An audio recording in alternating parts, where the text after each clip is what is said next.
like you're on mic. On the mic. Like you're spraying bars. MCD to the P. Into him. So we're just going to start with quick 16. Quick 16, you ruin it. Just turn off. But yeah, Dan Paley, MC. Jesus. Glad to be with you, boys. Yeah, In my house, mate. In my house. Excited to have this chat with you, bro. Yeah, man, buzzing. Lot to cover. Yeah, But brief introduction. What's your name? Where'd you come from? I have to think about this. Name's Dan Paley from Doncaster, where dreams are made. But it is a beautiful place, Doncaster, man. It's always sunny. Yeah, we're blindfold on. And can we talk about the Townsend? Yeah. So Mr. Mountain Bike. So yeah, like that was kind of my first. That was kind of like I had a little BMX when I was like 5, 6. That was just like is like a little universal thing, like a little 16-inch thing, and like I was still just young, you know, wasn't really like knowing if I was into it or not. Just did it as like a mess around, and then rode that, and then snapped it a bunch of times, and my dad welded it back loads, and it was just a mess around, you know. I didn't realize that I was like actually liked riding or whatever, and then after that I was like, oh, you know, I actually want a decent bike, but a lot of the people that I was riding with had mountain bikes. This one lad, Pete Russell, he had a Kona, and he liked downhill and stuff. And I was just like so, like infatuated with his riding, and like so like, well, I was like, I want a mountain bike. You know, looking at like the shock and like suspension and just like, you know, a BMX back then. I mean, even now, but like a BMX back then compared to a mountain bike, it was like, wow, like, you know, like mad vessel, and I was just like well wanted one, and then that's what pushed me onto that. And but then my mum and dad weren't gonna get me like a mint downhill bike or, you know, like something sick, so I ended up going to a bike shop. I remember before my birthday, and I was like, I want a mountain bike, and it was like that was the, do you know what I mean, like that was like an entry level, well, it wasn't even an entry level bike, it was a bag of crap to be fair, but like, you know, my parents weren't just going to splash out on like a mega good like mountain bike. No, but we're talking how many years ago? 20 years ago? Yeah, An entry-level mountain bike. Yeah. It probably was. Yeah, probably. Shit's come on a long way, hasn't it? Yeah. So yeah, I ended up on that, just this wee guy about, you know, this big, like riding this full-size 26 daft thing, you know, just trying to lug it around, just riding dirt jumps. I'd go down to the local dirt jumps near me and just like hang up on jumps and just put massive holes in landers, and everyone had just been not stoked on me at all. And that's what led me to actually get a BMX after that, because everyone was just like, yo man, you're literally about 3.5 foot tall, like what are you doing on a mountain bike sort of thing. Because it was like I couldn't control the thing, I was just holding on and it was just going wherever it wanted. And it was just like, it was only after that, like everyone saying like, oh, you should get a BMX, that actually made me get a proper BMX. But the Townsend was definitely like the start of me being like, I love being on wheels, I love riding, I love jumping, like well into it. So yeah, and then it led to the BMX from that. Right, so the BMX scene round Donny was pretty strong. Yeah, I mean, you know, thinking back to it now, it was like we were all just a bunch of lads just dicking around and just building random dirt jumps, you know. But the scene was like mint. Like there was a local bike shop called Extreme Sports, and they did like shows about and stuff, and they had that Pete Russell, and then they had this guy Daz Roberts, like mad guy, like proper mad guy. They'd set van up, right? Like at this school, they'd like set a van up, yeah, and then just a grass lander and just this like sketchy little booter. And this like Daz Roberts is just hitting it on this BMX, these chrome bars, 4 pegs like 5 inches long, just like jumping over van, yeah, to complete flat on like grass, just like, but doing like huge 1-footers and like, you know, just like it's like the maddest like steez ever. And like I remember Pete Russell, he jumped at one show. They had a ramp and then a little Land Rover the other side. It was so sketchy, and he was doing like double head grabs, like over it on Kona. Yeah, over van. Double head grab. Yeah, double head grab, like mad. I'm not saying that. Yeah. Need to bring that on back. Head grab. I want to see that, mate. So it was just like the scene were mad because it was like it's not like it is now where it's like a solid scene, you know, where you recognise. It was more just a bunch of guys just like going for just it. Local, just going for it, just having a laugh where they could, you know. It was like it. So yeah, it is a scene, but yeah, it's just. And what point we? Because obviously street, but it was jumping first on BMX. Oh yeah, for sure. Like my whole background's been dirt jumping. Like ever since like the first like BMX before the Townsend, it was like sketchy dirt jumps, just like bomb holes dug out of the field and then stacked up into a jump, just like hella sketchy. And then that progressed through to more dirt jumps and venturing out to. So a place near Scoresby where my mate Frogger and Kyle and that had like built a bunch of dirt jumps. Like they were almost like the first like proper trails that we ever rode. So that was pretty mad. But yeah, like the whole way up to, you know, probably being like 15, from being like the age of like 9 or 10 to like 15 was just dirt jumps, because that's all we had. You know, we didn't have skate parks. Like Doncaster, we didn't have skate parks. We didn't have indoors. We didn't have concrete. Like I didn't really know what street was. It was just dirt jumps because you could go with a spade and just dig it. You know, And you don't really have the strength to enjoy street as a kid. Yeah, You need exactly. something to get you airborne because you're not pulling yourself off the ground, do you? You're not gonna couldn't even hop onto a rail. You know what I mean, or even a ledge. It wears you out, doesn't it? Yeah, Street. big time. And I was always a small guy, like hella small guy. I mean, I'm not that big now. I'm probably about 5 foot nothing, but yeah, just back then it was like hella small. So anything with a lip was a bonus. Mad, I can't imagine you as a kid, mate. Smaller than I am now. Same size head. Baller energy. Heart like lion. Dandelion. Too good. Yeah, man. No way, never heard about stuff. That was pretty interesting. Yeah, dirt jumps was definitely like the start of it. And then skate park came from that. We just had an indoor skate park built near us, about 4 or 5 miles down the road. And then me and Kyle would literally just ride from Branton to Rosington, which was like a 4 or 5 mile ride, and we'd do it every day after school. Like every day after school, get back, we'd just ride there, ride for all night, and then ride home afterwards. And then we met loads of people from Rosso there, met my mate Pat and stuff like that, and Daz, and like, still see people in that now, and like I'm actually, real good mates with Pat, and like met him from going Rosso, and he was actually a rollerblader. He started out as a rollerblader, and it's only when he seen us coming on BMX and that he was like, yeah, I want to get on BMX, and he just absolutely like killed it, mate. It was so sick, man. Doing flips and everything back then over huge jump. Could he flip on rollerblades before? There was a foam pit, right? So there was a foam pit, so yeah, like No way, indoor place. Indoor, yeah, proper. yeah. Like bones, we had bones. It didn't have a thingy, but yeah, no foam pit. But Some wet indoor ramp. Yeah, 2 leaks. Yeah, mate. But that's the thing, though. You compare it now, like everywhere's so nicely brushed and like plates at the bottom of the wood. Mate, my mate Ad, like literally slammed his face back in day. Yeah, tore all his face open. Basically, the bottom of the volcano, like the timber stopped, there was a gap, and then the timber started again on the floor. So he slid down the volcano on his face and literally planed his chin off on timber on the floor. And he's a joiner now, isn't he? Yeah. He's actually yeah. Stanley House, son. Beast in wood, like come here, like sledgehammer through OSB and that. Just going sick, but yeah, mate, just nails hanging out of ramps, just holes, I remember at the quarter at the back, there was just a hole on the deck that your foot could just go in, like if you put your foot on it, just so sketchy, man.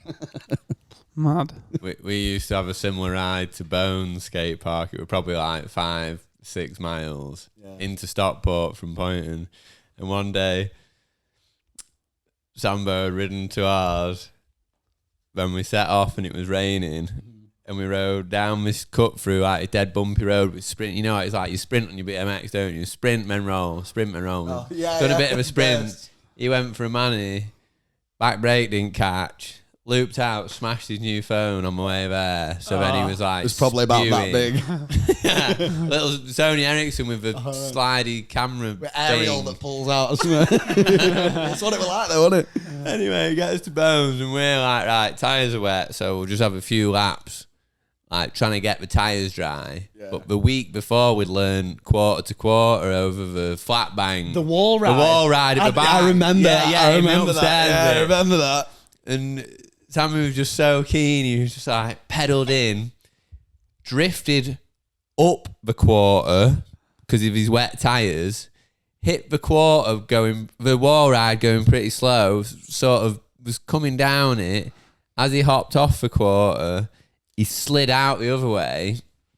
And just at the bottom, slipping. At the bottom of the wall of the quarter, there was like a secret little alleyway with some stairs up to like the deck, and his bike slid past the wall as he slid out, and he just caught him on the chin, and he just went full speed, head bang. No, mate. This like stud wall was just wobbling. Bareheaded connected. I know, mate. Oh man, he just smashed his phone when he did that, and he gets up, walks over, he's like, I'm gonna get a Lucasade.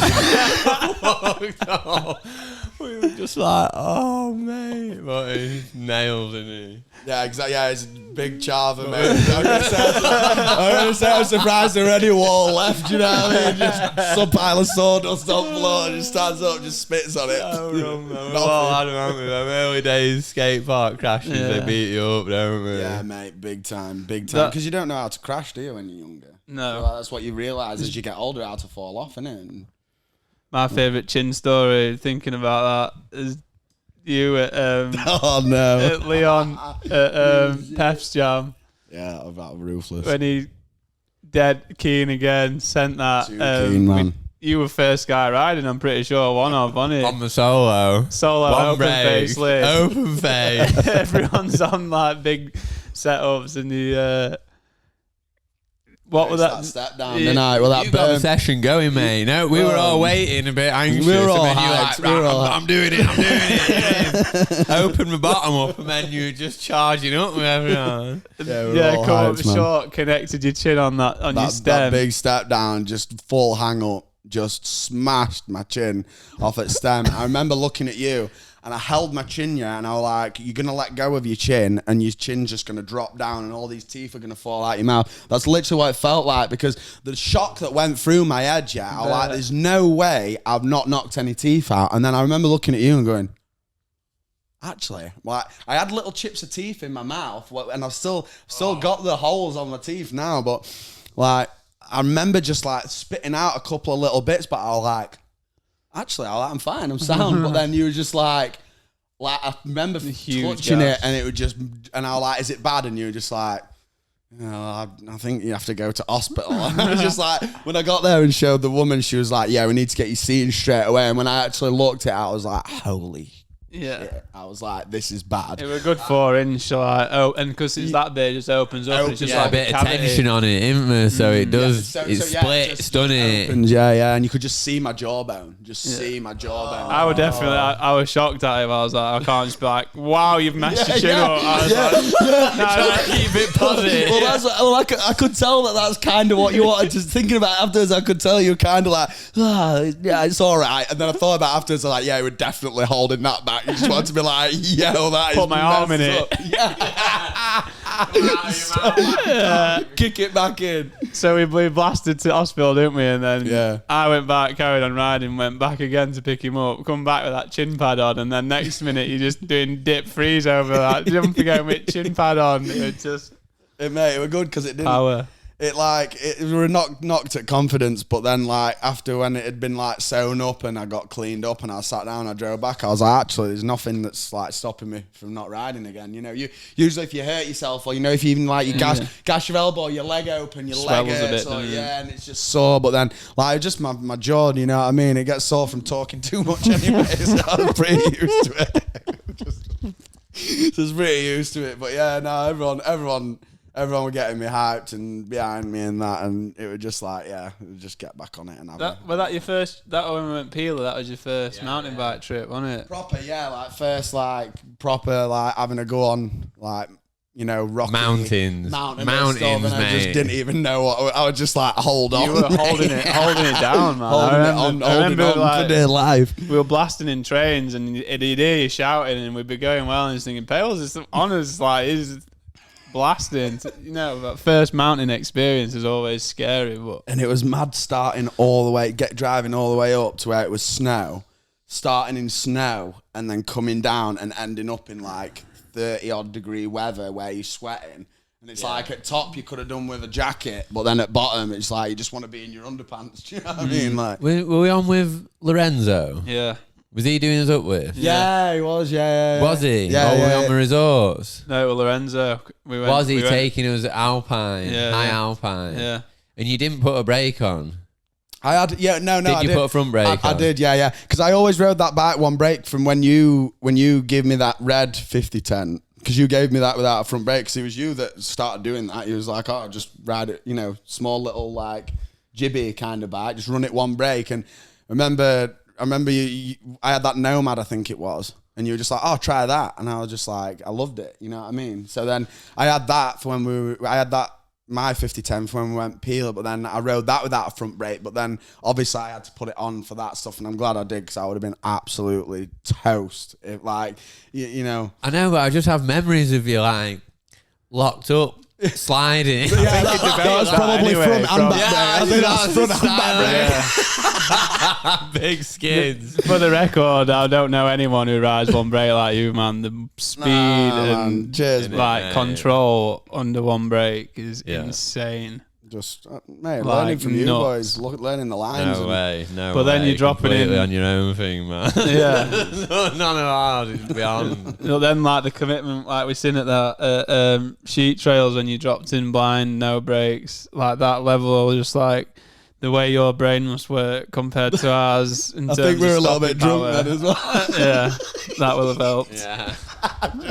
Go for it. Nicely loosened. But that's what I thought. Like, that's what I thought with, like, so like watching you guys, like me going down Peeler and just holding on for dear life. It's like I'm watching you guys, and it's like you're doing that speed and more, but doing it with like stees and like slapping shit and stuff like that. But I'm just like, go fast, hold on, you know what I mean? And it's like, the more you ride, the more you realize, just like loosen up and just find the pockets and find the little bits and stuff like that. And just realize, like, a lot of it is like, a lot of like what I find builds confidence is following someone down something and watching the line that they take. Yeah. And that's what happened at like sheet trails. I was just like, oh, if I follow these, I'll be sound. But what I didn't realize is after that hit where it dropped down, the jumps just went absolutely massive. And I wish I kind of had looked at it, because it was sketchy. But just like, you know, if you follow people, you sound. But it's like, I mean, you can't be thinking like that all the time, but a lot of like what I've learned from like trail riding and stuff is just following you guys, like just watching what you guys do and following and just finding the pockets. And I guess a lot of it is copying, but for me it's inspiration. Do you know what I mean?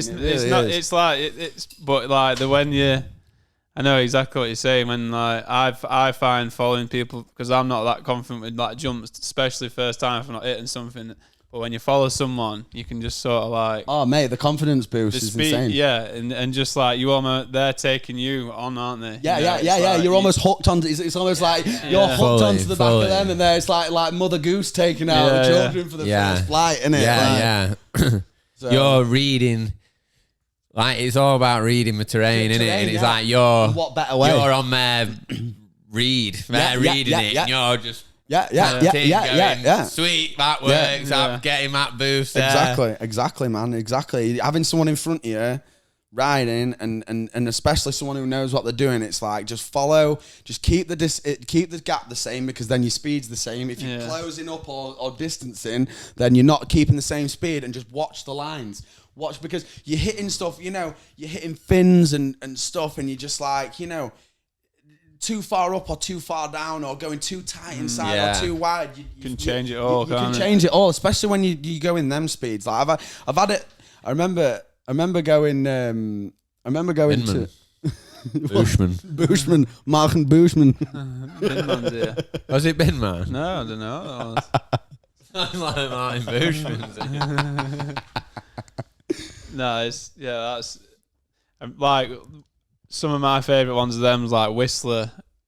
I remember like following Alan and Craig. Mate, that was and insane. not doing.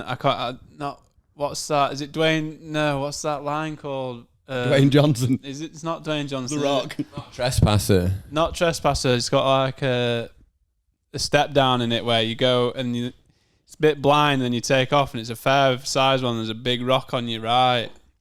I can't remember what it's called now. It'll come back to me, but I remember just never look. You just end up when you've been riding bike park for a little bit, and you know that everything's sort of that built the same, and then you're just following someone first time, and just copying them, and then you're just like, what am I doing? If you would just stop and look and think, I've not even looked at this, but what people can take you through. When Hesitation's a killer, isn't it? Yeah, it is. Hesitation is such a killer. Yeah, Definitely. Thing what's trippy about the trails bouncing back a little bit is like riding through a set of trails, dirt jumps, you can set off at the same speed as somebody, but how you behave on the takeoff from a landing dictates so much difference, doesn't it? How high you go in, how much you're pushing through, push through, miss the sweet spot, lose the pace, or pull up, land, boost, and then like, but it can vary, the same terrain, it can vary so much, can't it? Yeah, especially on lippy jumps, I find. You know, like actual trails, like BMX trails.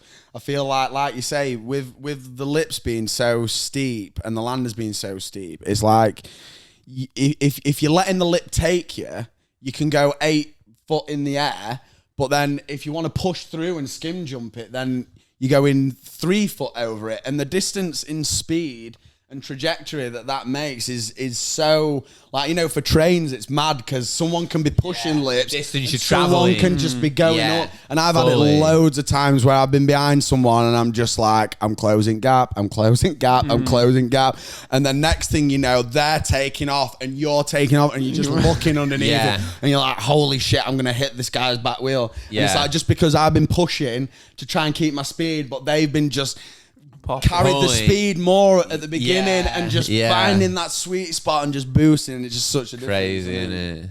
Yeah, it's mad. First time I ever met Pales, shows up to my house, and we've been chatting over Insta and stuff. And I already could tell, like, this guy, I'm gonna get on with him, and he shows up with this Argos lid. 12 quid. It was like this thin plastic thing, and then like inside it didn't even have padding. It just had like these like foam sticky pad things. Yeah. Like you say, it wasn't even like that styrene kind of padding. No. It was just plastic, and then like.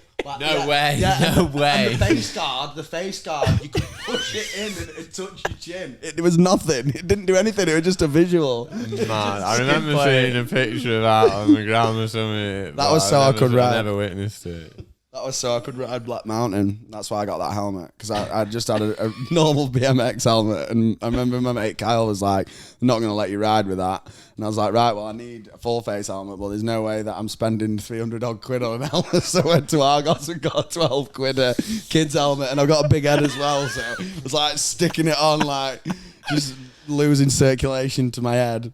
No, it was a fun day though. Remember we went to that step up, and none of us had.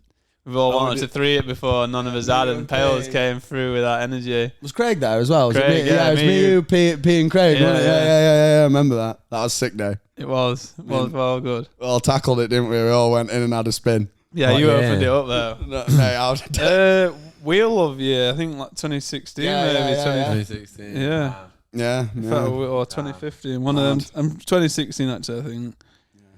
Like when you did that I remember that was close to when you did that hand plant. Yeah, because you drove over just Scab mine. Yeah, because I remember because again, like I'd never seen anything like that, like especially over a tree, like like seeing like people hand plant spines on BMX back in the day, but when someone's like, oh yeah, I'm like on this 27.5 trail bike and I want to hand plant over this tree, and it's just like what, like just Mad. I remember that day like yesterday because I just remember Max being there as well. Yeah. Screaming, just like, whoa, like, just couldn't believe it, mate. Honestly, hype for that, mate. Honestly, I remember ringing you. You were like, you were like, I want to be there when you do that. And then, because he's obviously close to my dad's, and I was like, I'm going to have to ring him and tell him, like, I'm going to do it today. I think Pales woke up and he's like, give me an hour. I'm going to make it still. I'll be there. And he comes. Yeah, I was stoked to see that, man. So stoked. That was so cool. And then I'm just thinking, like, Pales is coming over. I've got to do it now. And then it was just... You tackled it, mate. You fucking did it. Oh, cheers, man. No, it's first one, not again. No, you did it, mate. You did it. Like, smashed it, mate. It's such a hype. Max there as well, just screaming, I remember. And you did it so perfect, man. So good. And then the bike got passed down and now it's snapped in half in the garage, and I just feel like a right. You did it well. Like, just small red. Small red. He had a right life. I had it, then P had it, then you had it. Yeah. Snapped it Bestwood on P that step down. Some heavy shit on that. P went nuts on it. Absolute mental. P went. Yeah, that bike did well. Yeah, I remember hanging up at Bestwood. They had that North Shore drop. I remember nollying off of it and then hanging up. You blew his shoe off, didn't you? Yeah. That was wild. And I remember being like, oh shit, like just cased it, I'm all right. And then went back up and did it again. And then I like looked at the top tube, and there was just a gap in top tube where it like, obviously because the shock mount was on the top tube, wasn't it? Yeah. So it like the compression had just obviously made the top tube just want to like fold down. Do you know what I mean? So where the mounting was, it had just opened up like a 1/2 inch gap. And I was just like, I don't know how nollying off, like you'd like going up to bring it down. Yeah, you've like almost just pushed it into it. And Big time. I just don't get how I didn't notice it in the performance at bike, because it must have put an extra like must have slack an head tube off about another 20 odd degrees. Do you know what I mean? I was like looking at it like, what? But no, that was a beast bike. That got me hyped, that man. Like, that bike really got me hyped on mountain bike for sure. That was first small head. I remember first time riding that tiny wheelbase on it, wasn't it? I remember coming into this turn, Scandian in, and it just kept going. So I like slapped the Scandian and it just kept me going. I just went straight into berm on my face. Just, that fingernail. Yeah. And I was just like, wow, you got to be careful with these little twitchy bikes. They do bite back, don't they? From time to time and bite back. Catch you and spit you out. That's like what I've seen with you with Dialed now, with like, especially over hand plants. I guess it kind of puts you in a nice position to do it, but like you as well, just like the master of getting out of a situation, which, you know, like bailing, like out of crashing, like getting off it. Yeah. One thing, like, for sure. And that's the thing that you develop as you get older. I feel like the more you fall off doing certain things, like now, I'll never put my hands out when I fall off. I'll just curl up into a ball and I'll take it to my shoulder, and that's why I did my shoulder in at thingy. What's that? Bowl Hills, yeah. Because I went over at bars and tried nose minding this thing, flew over at bars, and your first reaction is put your hands out. But then when you put your hands out, you're going to break your wrist. Like, your scaphoid, as you know, like, scaphoid is like the worst bone, one of the worst bones to break in your body, and it's so easily broken because, you know, you put your hands out and that jarring motion is what breaks him. And it's like, now I'd rather just curl up into a ball and take it to my shoulder or something like that. And that's what you learn as you get older. You're like, right, I'm not going to do that this time. I'm going to curl up into a ball. And I guess you just learn it as you get older. You realise. Mate, I'm sure you can dig the clip out. We were up Solars. You were still on your commons. Maybe it wasn't on your commons though. No, it was Commy when he took and rolled on that. But yeah, on that left hit, slid, and it was all gnarly. Yeah, I know. Maybe it was. Maybe he was riding your bike that day though. That was that purple 5010, mate. Was it? That hip, that left hip, and my feet blew up, and I went all squirrely. Yeah. I almost hit that tree. I literally. Yes. I remember my foot brushed because I was like Superman off the back to the side, and my foot just brushed past the tree. That would have been a stretcher job. That easily. Big tuck and roll on it. Yeah. You like rolled like an army. You know where we were? I think it was before you that. were doing like the nollie shape, right? on the commie that day and you had no lid on. I'd not ridden with you many times at this point. What? Right. So it's you're on your common sound, remember? Right. Yeah. I remember that day, but I just can't remember the crash. But maybe it's it like wasn't a left day, hip, and but you just like back took up off from the there. hip, and it just. And then you like in midair. It just fucking dumped on you. My bike did like a weird style and stalled out, and then I dumped. Yeah. And that was like a tuck. That was like a tuck and roll. Thinking like, I remember. Full this track Jackie suit. Chan just like barrel rolled in air, landing on feet, just bounced out. I'm like, who's this guy? That's the thing there, like Tuck and roll. I think I have just confused 2 sessions, haven't I? I think that was like a year later. Yeah. I think I did as well because there was that one where I went tuck and roll. Yeah, that's what I mean. There's been that many. It's like, how do you know? Do you know what I mean? That many tuck and rolls, that many tumbles, but yeah, it's just like with leg. It's just like with leg breaking knee. Like the biggest mistake I ever made was stick my leg out. I did a gap at Asylum skate park, the old one. I did. Basically, it was 2 days before my birthday. Me and a few lads back from Donny, we'd booked a minibus to go and to go down to Newquay and have a weekend and that for my birthday. And then a couple of days before, I was like, I'm gonna go and have a ride before I go away. Do you know what I mean? So went to Asylum, and I can't remember who I was speaking to. I was like, has anyone done this gap? It was like a little quarter to a vert wall. It was like, yeah, a couple of people had done it. Someone turned down it. I was like, oh, well, if people are tricking it, it's sound. You know what I mean? So cranked across the park as fast as I could. Ended up hanging up on the side of the vert wall, bounced off, and like I say, I stuck my left leg out, thinking that like my initial reaction was, oh, stick your toe out, get contact something, so then you can. But worst decision I ever made, I ended up snapping my knee, like almost lost my leg. Like again, I wish thinking back now, should have just curled up into a ball and probably got a broken collarbone. Or like, or just a tuck and roll, it's crazy what you can get out of, And the biggest mistake I made was I bounced off and I landed sideways. I remember just sticking my left leg out, thinking that I was going to put that down first and I'm going to break my fall. Knee just exploded. Like you heard, I remember it's almost like little PTSD kind of things because like if I think about it too much, I replay the sound over in my head, bang, like as it landed, and like the pain, and it's like you have to kind of like stop thinking about it because it is like minor. Like I'm not going to say I've got like not trying to say I've got like heavy PTSD or anything, but there is definitely times when especially when I'm on the bike and I'm thinking about doing stuff and I'm like I want to do this, and then I think back to that and I play the sound. It's almost the sound more than the visual and what I was feeling, because the sound was so, it sticks in my head. It's just like a cracking sound. You know what I mean? And that was just my knee exploding. Severe trauma is going to do that to you, innit? Yeah, of course, man. Severe trauma. Yeah, man. Like, Both my ACLs were both stupid things. Just putting your foot down. Yeah. I remember you telling me the other day about your other day. That is, mate, that is savage. That you are a savage for just walking that off, mate, and just racing again after blowing it, mate. That is stupidity savage. More than all. Nah, mate, that's savage, man. Yeah, and not wanting to acknowledge what's gone on. Yeah, like, I'm good. Yeah. Well, just I paid for my flights to race EWS in Colorado and Whistler, but I did my right one a year after doing my left one. It was 2 weeks before going to Colorado, but I'd already paid for my flight, so I was like gutted, crying my eyes out. Yeah, of course, mate. And then I thought, well, if I could walk around on it, and I like, well, but I'd like fractured my tibia. The ACL had pulled it off the bone, and like. But I had this knee brace, and anyway, I managed to get round that race and Whistler. But I was severely crooked after that. I remember not being able to.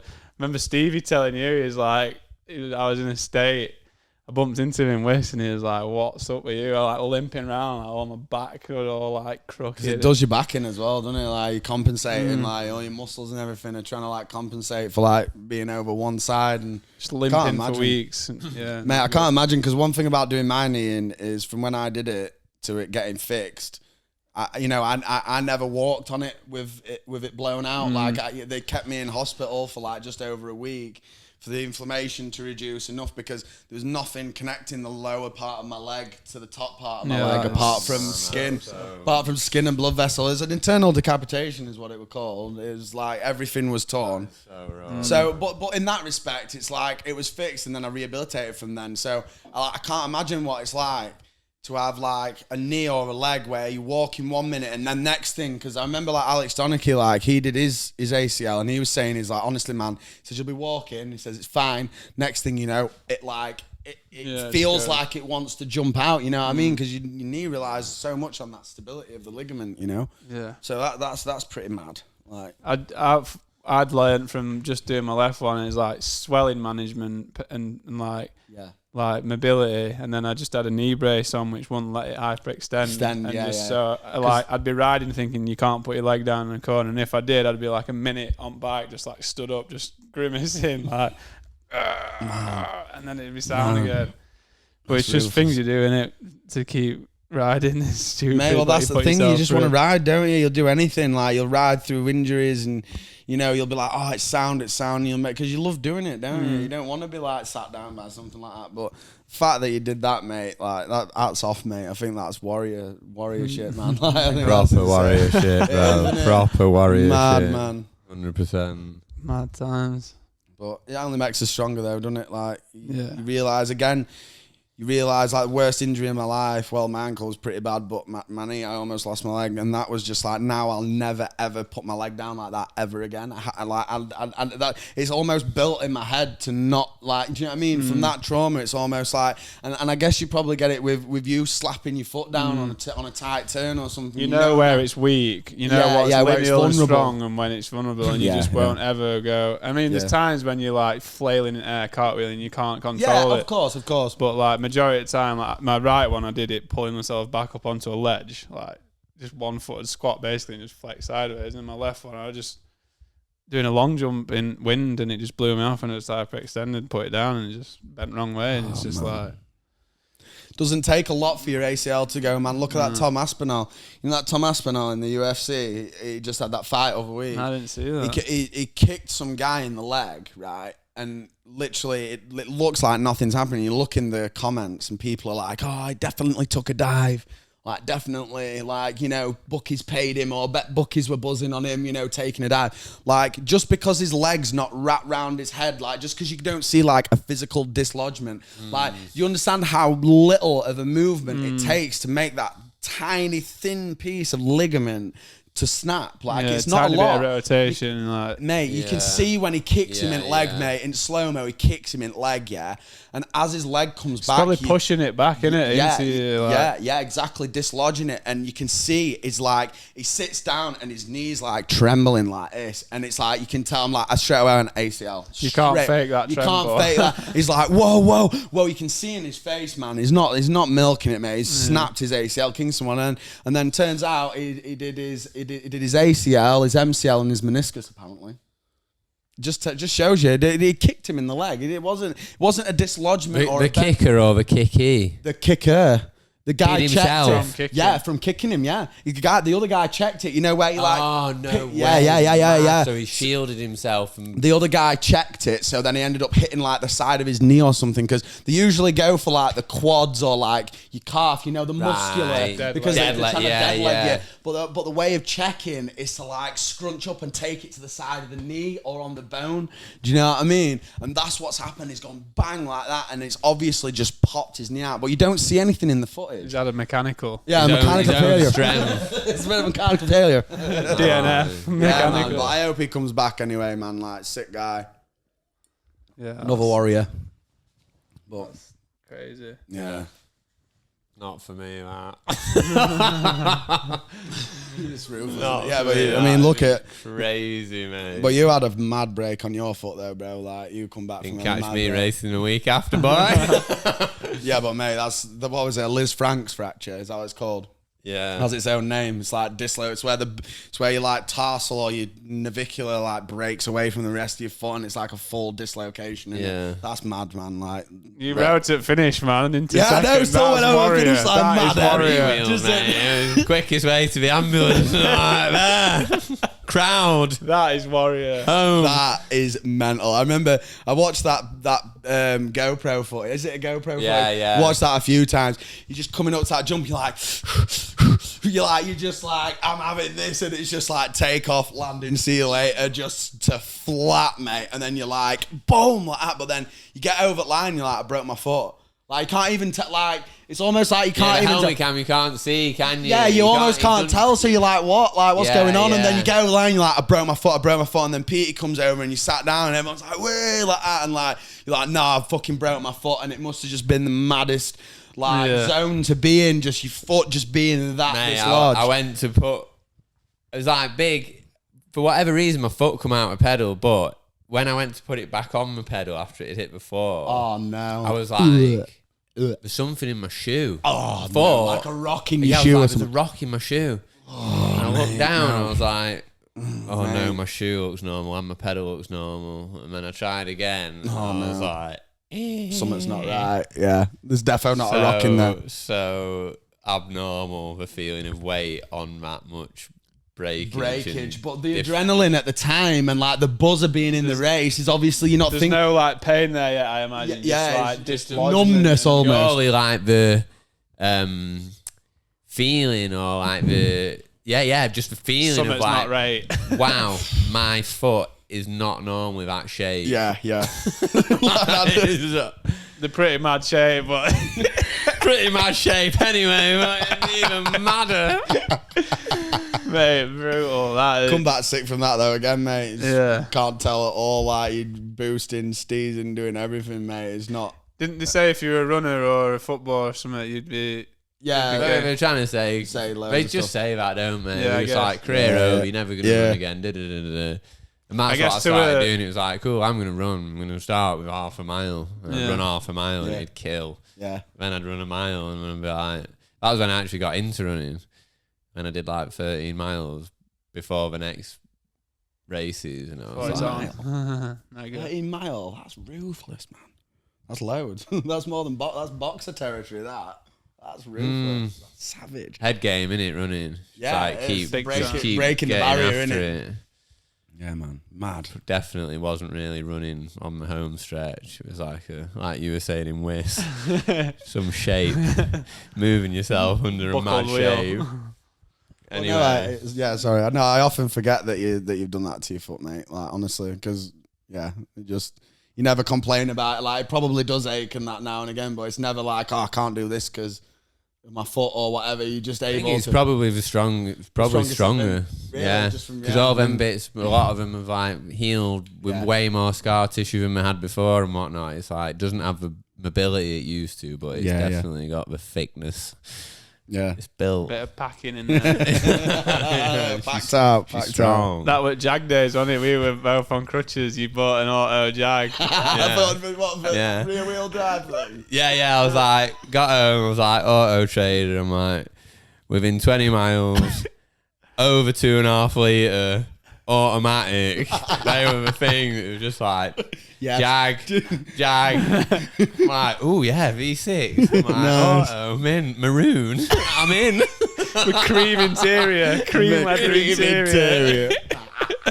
First drive, I was coming over to Chef to see you and Smellis with Jack Ellison in, and you know that big roundabout near before Dronny. Over the Dronny side. Yeah. I know which one you mean. Long, weird roundabout. Yeah, it's like oval almost, isn't it? Yeah, and I come up this. You had to like pre-book it because when you put your foot down, it'd be like lag on it. 1 gear down, 2 gear down, 3 gear down. It just take ages. So I'm rolling at this corner a while off, with my foot planted, just waiting for it to down gear and get my revs up, and then it just spat in. I was like hanging this turn out, running a bit wide.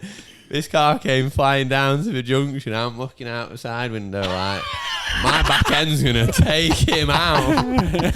So I shut off, big swap on, and that was the first time I stood on my foot. I just went to brace for impact. I was about to go down to, like, you know, from the top side of a roundabout. It's like staggered, isn't it? I was going to go down this bank, and I like just jumped on my...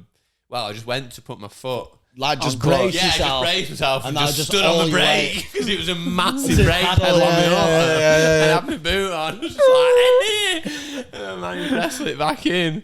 Foot was just tingling. I'm like, oh no, got all the wires and stuff in it. Yeah. Oh, man. Crazy. Ruthless. But we're there when you needed it, though. Yeah, it did the trick. Kept me on the tarmac. Funny. Yeah. Funny times. Healing and... the road to recovery is a trippy one, isn't it? Yeah. Got to do what you can. Definitely, you're thinking, what can I do to get back on? Quickest. What can I do to do it the proper way, to do everything I need to do, get back as quick as possible, and everything changes, man. Like, for sure, you have to really tell yourself, look, I'm going to do this, I'm going to commit. Because think about rehabilitating, like, you know, any of our injuries. It's not a couple of week thing. It's like a 6 month to a year kind of thing, and long game, mate. Long game. Exactly. And I'm not like I give in, you know, I like my pleasures and stuff like that, and you can easily give in, and it's hard to stray away from something and stay dead on track. But then when it's something like that, it's like in your head, you're like, if I don't stick to this, and if I don't tackle this head on, and if I don't do the stuff that I need to do this, it ain't gonna get better, and I ain't riding a bike again. And it's when you're presented with something like that you're like, I need to take this seriously. So that's the difference. Do you know what I mean? It's like you can go, they say, oh, you know, I'm not gonna drink this weekend, or, you know, I'm not gonna do this, you know, I'm not gonna eat this bag of sweets, but then, you know, I'm going to stop eating chocolate. But then a week later, you find yourself, you know, because I do it myself. I'm like, oh, you know, as much as I like to eat healthy, it's like, oh, chocolate, you know what I mean? And I'm not going to eat that today. But then later on in the day, I bought myself a bar of chocolate. Do you know what I mean? And it's like, but then when you're presented with something like an injury where you're like, if I don't sort this out, my career and my happiness is over as I know it. And it's like, well, you've already had to sacrifice. You're already sacrificing so much, but then little things seem like nothing, do they? It's like, I need that back. Yeah. And I will do anything right now. Yeah, to just be back riding now, I'd do anything. 100%. And to feel them like marginal gains towards healing. So if you're waking up in the morning, noticing those little increments, capsules, or you're doing whatever you can to like reduce your swelling, or it's just you feel like you're doing it. But I get like guilty if I'm like injured or whatever. Mm-hmm. You're just doing something, whatever, you might have had a few pints, and you're just thinking, nah, you start feeling guilty, like, because you're like, I'm doing damage. I'm slowing it down a couple of days, you know. No, totally, mate, totally. Yeah, you've got to be on it, mate, especially on that stuff, haven't you? If you want to get back. And luckily we've put the time in, and we've all, you know, each one of us have had really bad injuries, and we've come out the other side, and we're sat here now talking about it, and we can go out riding tomorrow. Yeah. Whereas if, like, you know, I know I was in physiotherapy when I did my knee. I was in physio with people, and I was in with this one guy, and I was like, oh, what happened to you? He was like, oh, I was just went out for a run after work. I was like, what? He's like, yeah, I went out for a run, stepped off a curb, blew my ACL. Didn't even step on it adversely. Wow. Just stepped off of a curb, boom, ACL went. And it was just like, it feels so crap, like this and that. And I'm like, talking to him, like, what are you doing? He's like, oh, well, you know, I just go to work, and, you know, I rest at home, and then I come here and do physio. And I'm like, yeah, that is why you feel like crap still. Because you're doing this once a day, you're doing this once a week.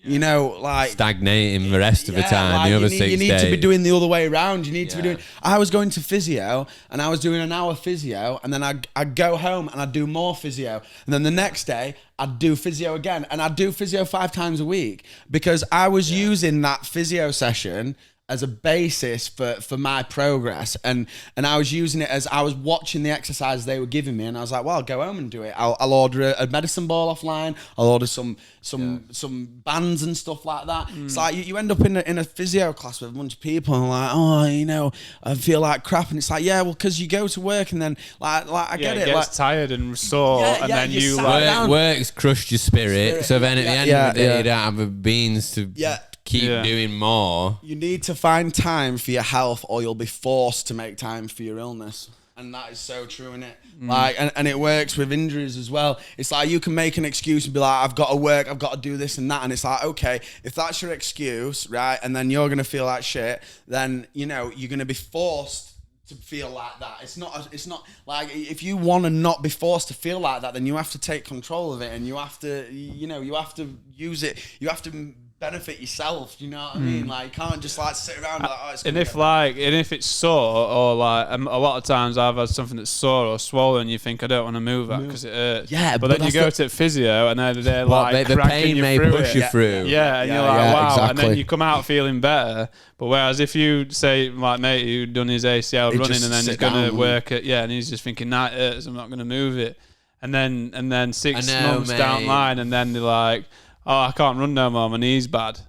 You know, it's all crystallised and gone gnarly, scar tissue, so hard to get rid of at that point, isn't it? Yeah, because that's another thing that I was like a bit misguided on earlier on with my knee, because I didn't get told. So my knee doesn't bend all the way. I've lost about 10-15 degrees of it. I don't really notice it. I notice it if I squat and stuff, but you know, in riding and stuff, I don't really notice. But when I was going to my first checkups, I didn't go to the hospital for about six odd weeks, and I got there and the physio was like, "Did the hospital give you any movement exercises?" And I was just like, "No." He's like, "You need to get this knee moving." He's like, "I can't believe I'd not moved it." Wow. For like weeks. That's such a long time. It was just in a brace for a joint to be stationary. Yeah. And I personally think, you know, I've had my knee cut open from the front, from the side. I've had it all. Like, I've literally had my leg like taken apart and then put back together again. So there's a lot of scar tissue in there. But I do think that if I'd moved it a little bit sooner, I'd have probably only lost about 5 degrees as opposed to like 10-15. Because, you know, because the more I read about stuff and the more I see, mobility is such a huge thing. And mobility is the first circulation, promotion, exactly. Circulation, bringing new blood, taking old malignancy away and bringing back new blood to repair. And, you know, and like you say, keeping it the mobility there and moving everything around and just getting it out there. Because like you say, it just solidifies and calcifies. And one of the trippiest things with my foot was like where the wires were and stuff. It was they put them in when it was fat and they weren't sticking out, so the wires were internal but they were like still sharp little, and the more my foot shrank the more they poked out. Hellraiser foot. So then I'd like wake by the end, because it was 12 weeks between first op and second op. Non-weight bearing was 12 weeks in the end. Yeah. So by the 10th week, the swelling was so much less that I'd wake up in the morning and I'd just want it to swell up because the wires were trying to get out the skin. It shrank so much and they're like pushing the thing. Feel it like it's like it's trying to stab its way out. And then I'd like not. There was this one big scar on the top where the majority of the trauma was like in the inside of my midfoot. Yeah. And the scar, the skin's healed to the bone. Oh yeah, you've shown me that. Yeah, you've shown me where the surface of the skin, you can see where it dips. Yeah, and when you move it, it sticks there. And it won't travel. Move. Yeah. It's all just healed together, and that was 12 weeks. Just like I would. Like, the physio was amazing. I did Harrison Ross and all that, and Darren and Dicko, and shout out to everyone who helped me, because it goes a long way, doesn't it? It goes such a long way, but the majority of the work we did was to just keep the leg moving and not get insane atrophy from just leaving it. Yeah, and I was so scared with the Grafton tool when wafting that thing near me, I'm like, get away. Blunt knife. So I like avoided as much of that as I possibly could, and then like after 12 weeks, that they went. I think they might even have gone back in there. So then it got double cut and thing. Yeah. I don't know. I'd never get that off. I don't know how I'd get that skin off that bone. Yeah. But if that, like in your case, you know, that you can lose mobility in a joint. That static, that stationary stuff is dangerous, isn't it? Yeah. Because like you say, the bones obviously, like you say, you've had wires in your foot. The bones obviously broke. The bones obviously bled out. The surface of the skin has obviously been pushed against to it because it's so and swollen. And because you've not been articulating your foot and moving it, it's just obviously bonded from the bone through to the skin. And you know, I mean, luckily it's not been like, luckily it's not detrimental to it don't bother me at all. It's just crazy. You just know it's there. Yeah, you know it's just crazy that shit happens, isn't it? Like your body does such a good job of healing. Yeah, it can overheal and cause you can't it? Well, that is actually a condition, overhealing. You know, people that is actually a legitimate condition that some people have, where the body overly produces. Well, like calcified. I think I seen a thing once where someone had like scars on their arm, and they were like raised up like loads, like insane amount. Do you know what I mean? And your body can overly produce scar tissue. You know what I mean? Yeah. It's actually a condition. So I mean, I don't know how that would affect us or our situation, but imagine like breaking your foot or your knee or something, and your body overly producing scar tissue back more than it needs. And then that causing mobility issues. So there is that. Probably like hockey's widgie bug, and your knee could be something like that. It's just like a bit of overproduction of. Oh yeah, because hockey had that lump. Pen lid. Yeah, his pen lid. Surgeon dropped pen lid in his knee. Mr. Bean style, just dropped it. Fish out to get pen lid dug I can't believe that. Because I was hoping that after seeing that about hockey, I was hoping that the same would happen with my ankle, because when my ankle broke, the corner of my talus broke off, and then they tried sticking it back on, and it didn't take. And then we went to Havoc Bike Park that day, and I did a 180 bar fly out, and I landed with all my weight on my left foot. And I remember hearing like that, and I was like, that's that bit snapped off. So then I ended up having a massive, after that, you know, a couple of months after, I ended up paying like 17.5 grand for a massive operation to have plugs of bone taken from my knee and put into my ankle to fill that out. But what that meant is now, rather than having like a smooth cornered talus, I have this like step down, like kind of. Yeah, like, and I always thought, I was just like, surely like that's not gonna feel good. Like if it's meant to be like a smooth articulate surface, and now it's like this step down, like jagged kind of weird thing. Yeah, literally. But I was like, but feeling it now, it's like smooth. But then I was just thinking, like in like hockey's case, where he had that bit of like calcified, you know, had that bit of cartilage and that almost calcified and got bigger. Yeah. I was thinking, I wonder if that happens for my talus as well. If like fill itself in. Yeah, if it'll thicken out and fill those gaps out. Probably, you know mate. Well, probably. I'd almost say so, because I mean, I do get a bit of like soft tissue soreness, but like in terms of like the pain I used to get from walking from that hole was insane. Like I was limping and stuff. But like that surgery definitely sorted it out. But like even now looking back at my x-rays, I'm like, it's like half my talus is like stepped down, and I'm like, how is that working? But then then I think, but it's surely it's calcified to like an extent, you know? So mad. Yeah, it's crazy, isn't it? Crazy. The internals of this. Yeah, mad how the body works. It really is. How it breaks and repairs and stuff. Amazing, isn't it?